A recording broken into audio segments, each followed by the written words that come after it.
In questo momento mi trovo a quota 1500, ma oggi la nostra missione sarà quella di andare in cima alla Marmolada, più di 3000 metri. Sarà un'avventura secondo me molto bella, molto interessante. Benvenuti a tutti i nostri amici viaggiatori, pronti per una nuova avventura, oggi secondo me molto interessante. Tutto questo tra pochi istanti, subito dopo la sigla.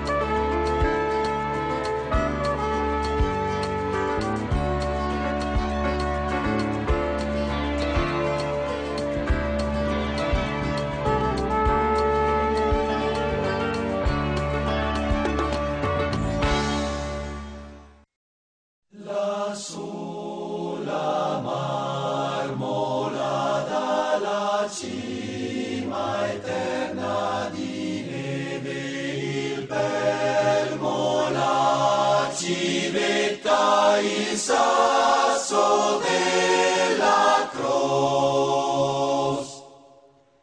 E iniziamo questa nostra avventura. Qui a fianco a me ho il piacere di trovare Mario Fornaro, appassionato, studioso, storico della Grande Guerra, grande esperto, perché oggi ci aspetta una missione veramente molto bella da un punto di vista visivo. Tra l'altro siamo stati fortunati e baciati da questa giornata di sole. Vogliamo presentare, Mario, quella che sarà la nostra escursione di oggi? Certo, dunque intanto storico è una parola un po' grossa, riduciamola a studioso della Grande Guerra. Dunque oggi andiamo in Marmolada, che è stata il fronte di guerra della Grande Guerra 1915-17. Qui si è combattuta solo fino al 17 perché dopo Caporetto i soldati sono andati su altri fronti. E su vedremo le gallerie, le postazioni, i camminamenti, perlomeno li vedremo sotto la neve, ma ci sono. In alto poi andremo a vedere tutto l'arco panoramico delle Dolomiti, lungo il quale si è svolta la Grande Guerra, un fronte di circa 500 km, non possiamo vederlo tutto, però vediamo un po' la panoramica.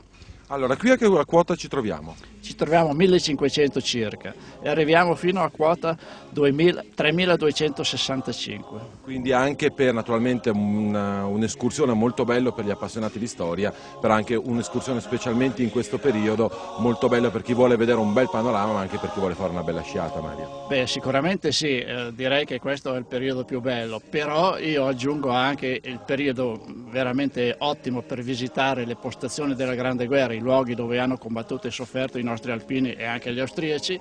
Bisogna venire a luglio e agosto, ci sono i camminamenti, le gallerie in vista, si può visitare, è molto interessante per chi ama la vacanza, turistico e anche culturale. Tra l'altro noi oggi andremo a vedere anche un museo che si trova proprio in quota. Sì, si trova a 2950 metri, è il più alto d'Europa, ospita circa 800 reperti storici pescati in gran parte dalla città di ghiaccio della Marmolada.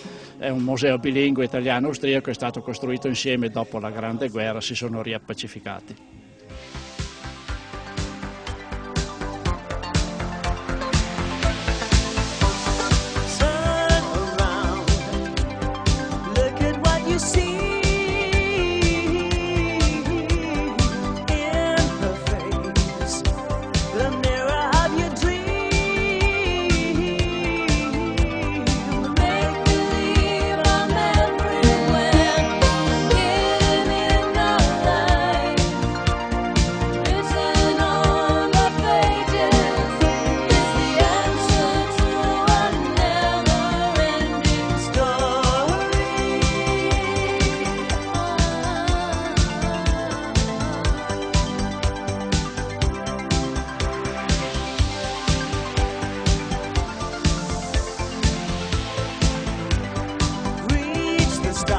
Qui siamo in un punto particolare, molto significativo. Sì, questa è la Forcella V, infatti sembra proprio come una lettera V dell'alfabeto italiano, e qui sopra hanno combattuto italiani e austro-ungarici e una pattuglia italiana è stata sepolta in una contromina austriaca e i 15 fanti giacciono ancora lì nell'ammasso di rovine che sarebbe stata la caverna precipitata su di loro. Sarebbero ancora lì, volendo tirarli fuori sarebbero vivi come se fossero morti il giorno prima. Tra l'altro d'estate si può arrivare facendo delle ferrate. Sì, facendo una piccola ferratina non è tanto pericolosa, bisogna essere un po' attrezzati con guanti, moschettoni, scarponi eccetera. È molto suggestivo, si entra proprio in questa caverna, è lunga circa 220 metri il corridoio, la grotta, il tunnel. Si ripercorrono i luoghi della Grande Guerra, come hanno combattuto i nostri alpini, i nostri fanti eccetera.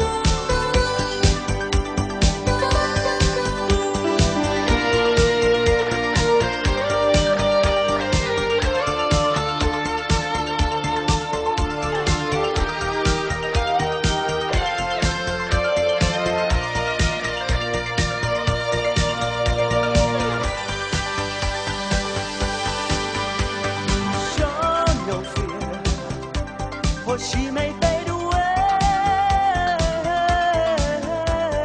in your hands, the birth of a new day. Rhymes that keep their secrets will fall behind the clouds. E come vedete siamo arrivati a quota 3265, pochissimi minuti, una decina di minuti e siamo partiti dalla base, dalla partenza, da quota circa 1500 e assieme a Mario siamo arrivati in cima. Tra l'altro si sta aprendo anche, lo speriamo nel giro di poco, per ammirare il meraviglioso panorama. Noi ci siamo soffermati qui innanzitutto per iniziare a vedere quelli che sono appunto i costoni, correggimi Mario se dico delle cavolate, certo. Proprio della Marmolada, ma anche perché qui troviamo un amico, Mario, che è uno degli operai qui che lavorano per far andare questa funivia, che ricordiamo è aperta quasi tutto l'anno. Dopo però daremo delle informazioni corrette per quanto riguarda il funzionamento della funivia, della Marmolada, e le daremo gli orari e tutto quanto, e magari anche se ci sono dei periodi di chiusura, che l'estate scorsa è stato protagonista di un ritrovamento molto particolare, giusto Enrico? Sì, l'estate scorsa ci eravamo messi d'accordo io e il mio amico Luca da farci un giro per scattare delle foto così. Siamo arrivati sotto, sul ghiaione sotto la Galleria Rosso, e abbiamo visto un scarpone uscire dal ghiaione e il mio amico ha scavato un po' e c'era l'osso, abbiamo avvisato le autorità e il giorno dopo l'abbiamo tolto, era uno scheletro intero di un alpino della prima guerra. Tra l'altro però un po' il peccato che non c'era la piastrina. Poi il giorno dopo ci hanno andati 2 giorni a scavare insieme a Tilio Bressan e altri alpini per vedere e trovare la piastrina, ma abbiamo trovato di tutto fuori che la piastrina. Perché ricordiamo, a pochi centinaia di metri c'erano gli italiani, qui invece erano protagonisti, proprio in una vera e propria città, gli austro-ungarici. Certo, c'erano gli austro-ungarici nella città di ghiaccio che scorre qua sotto, dove adesso attualmente sciano gli sciatori, un'estensione di circa 10 km dentro il ghiacciaio e una profondità fino a 50 metri.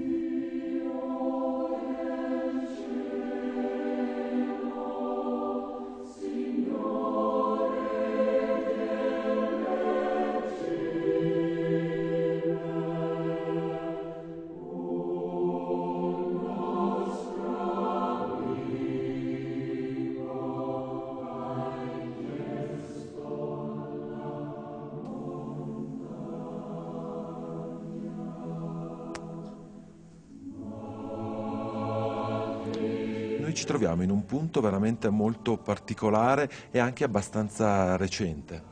Sì, è un posto singolare. Questa si chiama la Grotta della Madonna, costruita dagli alpini della Brigata Cadore nel 1980, e questa Madonna che vedete dietro di noi è stata donata da Papa Wojtyla, Karol Wojtyla, che era Giovanni Paolo II. È stato qua in visita in Marmolada nel 1979, dopo essere stato a visitare il paese di Papa Luciani a Canale d'Agordo, e ha recitato la benedizione Urbi et Orbi proprio sul piazzale davanti, che adesso è innevatissimo, e era innevato anche il 26 agosto del 1979. Io mi ricordo, ero inginocchiato davanti a lui con la mia piccola telecamera e c'era un prelato, monsignore, che dirigeva un ombrello che svolazzava perché c'era vento dappertutto, c'era la neve che arrivava anche in faccia e negli occhi di Karol Wojtyla.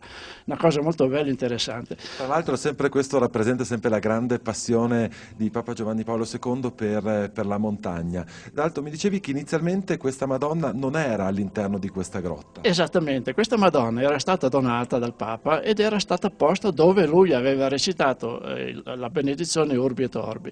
Però siccome è di bronzo, è opera di Franco Fiabani, uno scultore di Belluno molto bravo, siccome è di bronzo attirava i fulmini e quindi per paura che si rovinasse gli alpini hanno scavato questa grotta a picco e pala come si usava anche durante la Grande Guerra e la Madonna l'hanno messa a quel riparo. Se voi vedete qua attorno ci sono già i segni della religiosità popolare, della fede popolare, alcuni vengono già qua a chiedere i miracoli a questa Madonna e indirettamente anche a Papa Wojtyła che se n'è andato dall'altra parte. Tra l'altro questo qui ogni anno ad agosto c'è una celebrazione. Sì, il 26 di ogni agosto, proprio in ricordo della elezione di Papa Albino Luciani, Giovanni Paolo I al Solio Pontificio, il vescovo di Belluno e Feltre, Monsignor Giuseppe Andric, ogni anno viene a recitare la Santa Messa e nella memoria dei due papi e anche e soprattutto per i caduti della Grande Guerra, italiani e austro-ungarici. E questa grotta si riempie di gente, ci sono anche i cori locali di Alleghe e di Roccapietro che cantano, che seguono la Messa, è una cosa molto commovente e interessante.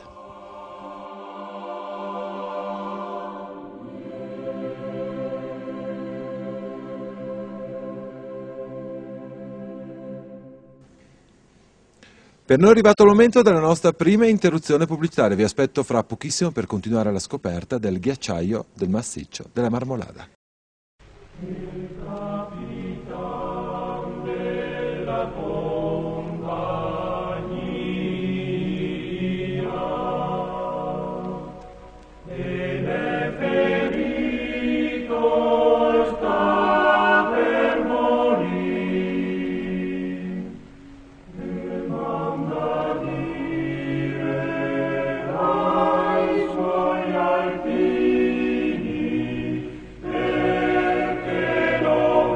Seconda parte di Viaggiando Viaggiando, ben trovati a tutti i nostri amici viaggiatori in questa puntata veramente molto suggestiva, molto particolare, puntata in quota sempre con Mario Fornaro, il nostro studioso della Grande Guerra che ci sta facendo oggi da guida. Poi vorrei presentare anche un'altra persona, però andiamo per gradi. Mario, il museo più alto d'Italia. Il museo più alto d'Europa addirittura, perché è a quota 2950 metri e ha la caratteristica di sorgere proprio sui luoghi della Grande Guerra dove si è combattuto. Qua fuori c'era la città di ghiaccio e i reperti che sono in questo museo, circa 800, provengono in gran parte dalla città di ghiaccio e in gran parte donati anche da coloro che li hanno recuperati dalla città di ghiaccio. Ce ne sono anche altri che non vengono dalla città di ghiaccio naturalmente, ma la maggioranza sono questi. Tu parlavi di città di ghiaccio, vogliamo spiegare ai nostri telespettatori di cosa si tratta? Sì, la città di ghiaccio la chiamano così perché è stata fondata da Leo Handel, un ingegnere di Innsbruck che al momento della Grande Guerra comandava qua la guarnigione austro-ungarica e l'ha costruita proprio dentro il ghiacciaio a profondità fino a 50 metri e estesa circa 10-12 km, sfruttando la profondità dei ghiacciai, lavorando il ghiaccio con picco pala e piccole cariche di esplosivo, ha allargato questi crepacci e dentro c'erano le baracche, c'erano le strutture per una guarnigione di circa 300 uomini. C'era perfino una chiesetta, fatto curioso, una chiesetta nella quale un certo padre Macic, che era cappellano dell'epoca, recitava la messa e per i defunti che erano in guerra e per la truppa impegnata nella Grande Guerra in Marmolada. Vediamo un alpini che a me sono particolarmente cari e quindi vorrei presentare il caporale Giorgi che in questo momento, perché questo museo è gestito direttamente dagli alpini. Esatto, sì, siamo qui di rappresentanza, facciamo custode del museo e ci occupiamo sia delle vendite dei vari libri che sono esposti, sia della pulizia del museo e anche appunto l'immagine dell'alpino che rimane qui. Tutti vedono i vecchi abbigliamenti, dotazioni, armi e tutto. Adesso c'è l'alpino attuale, diciamo, che è qui come immagine e quindi rappresenta un po' anche questo. È molto bello, tra l'altro qui secondo me l'alpino assume un significato anche veramente particolare in un luogo dove è stato combattuto il primo conflitto mondiale. Sì, esatto, qui sono stati combattuti austro-ungarici e italiani questi posti alta quota, quindi condizioni difficilissime e molto... C'è una rappresentanza veramente molto molto significativa.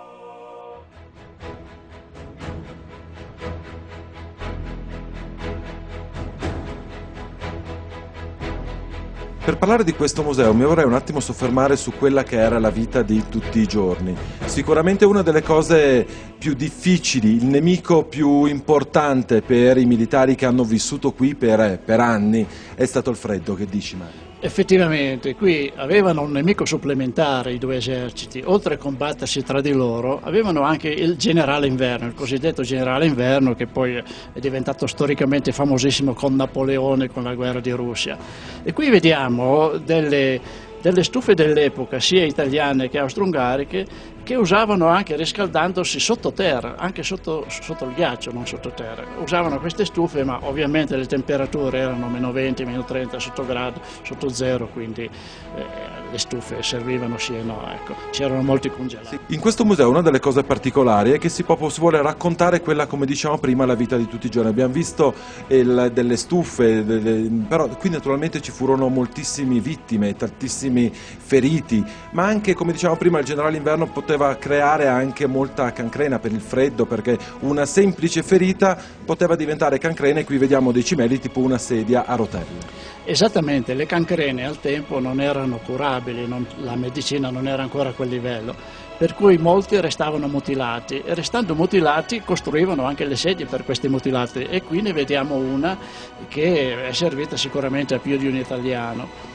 Oltre alla sedia dei mutilati possiamo anche vedere, ad esempio, una corazza tagliafili che serviva agli italiani per tagliare i reticolati degli austriaci, e facendo questo mestiere pericolosissimo le mani rischiavano di andare in cancrena e di congelarsi. Tra l'altro vediamo anche delle bellissime divise austro-ungariche in questo momento. Sì, ci sono divise austro-ungariche ed anche italiane, poiché il museo è stato costruito, si può dire, in collaborazione tra Innsbruck e l'Italia. Dopo la Grande Guerra si è riappacificato un po' tutto, e quindi hanno collaborato tra di loro per la costruzione di questi musei. Io vorrei un attimo soffermarmi con te, Mario, anche alla visuale che ha questo museo, perché specialmente nel punto dove ci troviamo adesso, di fronte a noi, a parte la meraviglia di un panorama spettacolare, però è anche un panorama ricco di storie. Sì, ricchissimo di storie. Di fronte a noi, ad esempio, c'è la Pala, dove gli italiani hanno costruito il fortilizio di Punta Serauta. Punta Serauta che ospitava circa 300 uomini, in tutto qua gli italiani erano 1700, come 1700 gli austriaci, e c'erano le guarnigioni di 300 uomini che si davano la guardia ogni settimana, ogni 10-15 giorni. Il fortilizio di Punta Serauta, che è appunto qua davanti a noi, ospitava questa guarnigione italiana, e anche questa era una piccola cittadella attrezzata di tutto punto. E di fronte c'erano però gli austro-ungarici? Sì, di fronte agli italiani di Punta Serauta c'erano gli austro-ungarici schierati su Punta Rocca e Punta Penia, che abbiamo visto prima. In più nel sasso delle 11 e il sasso delle 12, che sono proprio di rimpettaia, circa 200-300 metri in linea d'aria. Quindi vediamo proprio una guerra, una battaglia d'uomo a delle vicinanze veramente pazzesche. Sì, tanto è vero che ci sono degli scritti che testimoniano come le sentinelle da una parte e dall'altra, quando era bel tempo, si potevano guardare negli occhi e capire anche se avevano gli occhi scuri, gli occhi azzurri, gli occhi verdi.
siamo arrivati anche oggi alle battute finali di questa puntata di Viaggiando Viaggiando. Noi dopo aver visto il museo siamo voluti tornare nel punto più alto dove c'è questo osservatorio. Diciamo che i panorami che si possono ammirare da qui possono essere o a 360 gradi e quindi vedere un po' tutte quante le montagne, le vette che sono attorno, oppure possono essere molto suggestivi come nel caso di oggi, quando c'è tutto un tratto, fino a un secondo fa era un panorama stupendo, adesso però si sono abbassate le nuvole, però diciamo che c'è una suggestione molto particolare, molto affascinante. Certo, naturalmente. E io aggiungerei anche che una giornata così di mezza bufera dà l'idea proprio delle sofferenze dei nostri alpini 100 anni fa, quando combattevano quassù e c'era anche la bufera che dava addosso, oltre che le fucilate che si scambiavano tra di loro. Ma io sono convinto che sicuramente era una guerra molto difficile, una guerra con delle distanze, come abbiamo potuto vedere, veramente molto ristrette, quindi una guerra ad uomo proprio che a distanza proprio di poche centinaia se non decine di metri. Però il nemico più importante in alcuni punti come questo è proprio il riuscire a sopravvivere quando il tempo, quando la stagione, con questo freddo, con queste temperature, con la neve. Con le valanghe qui hanno fatto circa 600-700 morti tra italiani e austro-ungarici.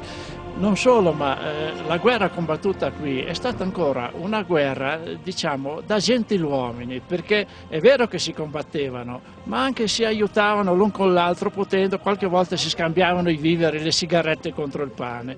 Purtroppo la chiusura è stata che non ci sono stati né vincitori né vinti, purtroppo 5-6 mila morti, circa 10 milioni di morti nel mondo, e adesso noi siamo qua che insomma tutto sommato abbiamo passato questo periodo, ma attorno a noi, come si sta vedendo, la guerra continua. Allora, con Enrico diamo qualche informazione di servizio sulla funivia. Qui naturalmente si può venire nel periodo invernale, l'apertura è dal Ponte dell'Immacolata fino ai primi giorni di aprile, si può venire come abbiamo fatto noi a vedere il panorama, il museo, la grotta della Madonna, ma si può venire naturalmente anche a sciare, giusto? Sì, si può venire a sciare, l'apertura la mattina alle 8:30 e la chiusura, l'ultima in salita, è verso le 16. Naturalmente i panorami sono spettacolari, le piste sono fantastiche, l'innevamento qui è certamente garantito. Si può venire però anche d'estate, perché d'estate naturalmente l'apertura della funivia, gli ultimi giorni di maggio è la quota Mario, dagli ultimi giorni di giugno fino ai primi giorni di settembre, per vedere anche qui dei panorami strepitosi e per fare delle ferrate mozzafiamme. Certo, e naturalmente si possono visitare d'estate quei camminamenti, quelle grotte, tutto quello che è rimasto della città di ghiaccio, che adesso d'inverno non si può perché è coperta da decine di metri di neve. E tra l'altro in questo momento stiamo proprio vedendo i sciatori che hanno scelto la Marmolada per farsi una bella sciata. Siamo alle battute finali, io ringrazio naturalmente Mario, ringrazio Enrico, ringrazio naturalmente tutte le persone che sono intervenute. Permettetemi di ringraziare in questa puntata il consorzio turistico locale, ma in modo particolare anche la provincia di Belluno. Sapete quando si va a vedere una cosa che ti rimane, proprio che ti riempie il cuore, ti riempie l'anima? Oggi per me è stata un'escursione ed è uno dei motivi perché voglio continuare e continuo a fare Viaggiando quando si scoprono dei luoghi belli come questo. Spero che vi sia arrivato anche a voi alcune emozioni che ho provato, perché è stato veramente strepitoso. Quindi un ringraziamento alla provincia di Belluno. Siamo alle battute finali, alcune notizie tecniche per quanto ci riguardano, il modo per voi per dialogare con noi, viaggiando@telechiara.it, per darci dei suggerimenti o per chiederci delle informazioni. Voglio ricordarvi che anche questa puntata sarà possibile rivedere sul nostro canale di YouTube, quindi Telechiara Produzioni, Viaggiando, oppure cliccando su qualsiasi motore di ricerca il nome e cognome del sottoscritto, quindi Piero Brazzale. L'appuntamento con noi è fra 7 giorni, stessa ora, stessa rete, e come di consueto viaggiate assieme a noi.